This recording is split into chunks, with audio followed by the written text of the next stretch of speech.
3 മദ്ഹബിൻ്റെ ഇമാമന്മാർ ഉസ്താദന്മാരും ശിഷ്യന്മാരാണ്. ഒരാൾ മാത്രമാണ് വിട്ടു നിൽക്കുന്നത്, അതായത് ആ ഒരു ഗുരുശിഷ്യ ബന്ധമില്ലാത്തത്.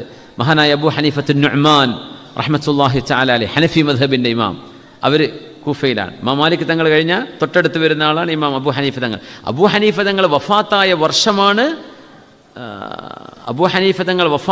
വർഷമാണ് ഇമാം ഷാഫി തങ്ങൾ ജനിക്കുന്നത്.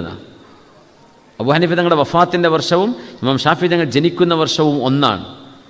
അബൂ ഹനീഫ തങ്ങളും ഇമാം മാലിക് എന്നവരും ഏകദേശം ഒരേ കാലക്കാരാണ്. പക്ഷേ രണ്ട് നാട്ടിലാണ്. മാലിക് ഇമാം മദീനയിലാണ്, ഇമാം അബൂ ഹനീഫ തങ്ങൾ കൂഫയിലാണ്, ഇറാഖിലായിരുന്നു. മാലിക് എന്നവരുടെ ശിഷ്യനാണ് ഇമാം ഷാഫി തങ്ങൾ, ഷാഫി ഇമാമിൻ്റെ ശിഷ്യനാണ് അഹ്മദ് ഇബ്നു ഹംബൽ എന്നവർ. 3 ആളുകൾക്കും 3 മദ്ഹബാണ്.